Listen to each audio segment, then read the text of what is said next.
ಈಗ ನನಗದ್ ನೀನೇ ಮಾಡ್ಕೊಡ್ಬೇಕು. ನೀನೇ ನನಗ್ ಮಾಡ್ಕೊಡ್ಬೇಕು. ಮಾಡ್ಕೊಡ್ತೀರಾ? ನಿಮ್ ತಲೆ ಮೇಲಿರೋ ಹೂವ ಕೊಡಿ ನನಗೆ. ನೀವ್ ಇದೀರೋ ಇಲ್ವಾ ಹೇಳಪ್ಪ ನನಗೆ. ನನ್ಗೆ ಗೊತ್ತಾಗ್ತಾನೆ ಇಲ್ಲ. ನೀವ್ ನನ್ ಜೊತೆ ಇದೀರೋ ಇಲ್ವಾ ಅಂತ ನನಗೆ ಗೊತ್ತಾಗ್ತಾನೆ ಇಲ್ಲ. ನೀವ್ ನನ್ನ ಯಾಕೆ ನೋಯಿಸ್ತಾ ಇದೀರೋ ನನಗೆ ಗೊತ್ತಿಲ್ಲ. ನನಗೆ ಹೇಳಿ, ಮಾತಾಡಿ. ನನಗೆ ನನ್ನ ಹತ್ರ ಮಾತಾಡಪ್ಪ. ನನಗೆ ಏನೇನೋ ಬಂದ್ರು ನಿಮ್ಮ ಹತ್ರನೇ ಹೇಳ್ಕೋಬೇಕು. ನನ್ಗೆ ಏನೇ ಕಷ್ಟ ಬಂದ್ರು ನಿಮ್ಮ ಹತ್ರನೇ ಹೇಳ್ಕೋಬೇಕು.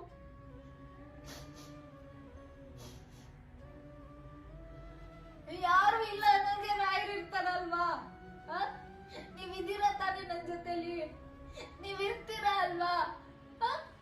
ನೀವ್ ಇರ್ತೀರಾ ತಾನೇ? ಮಾತಾಡಿ ನನಗೆ.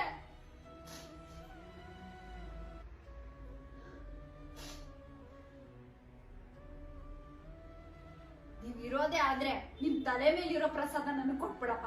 ನಾನೇನು ಕೇಳಲ್ಲ. ನನಗೆ ಏನ್ ಪರಿಸ್ಥಿತಿ, ನನ್ಗೆ ಯಾಕೆ ಹಿಂಗ ಆಗ್ತಿದೆ, ನನ್ಗೆ ಯಾರ್ಯಾರು ತೊಂದರೆ ಕೊಡ್ತಿದ್ದಾರೆ ಅವ್ರನ್ನ ನೋಡ್ಕೋತೀನಿ ಮಗ್ಳೆ. ನಿನ್ ಧೈರ್ಯವಾಗಿರು. ಯಾರಿಲ್ಲ ಅನ್ನೋರ್ಗೆ ದೇವ್ರಿದ್ದಾರೆ, ರಾಯರಿದ್ದಾರೆ.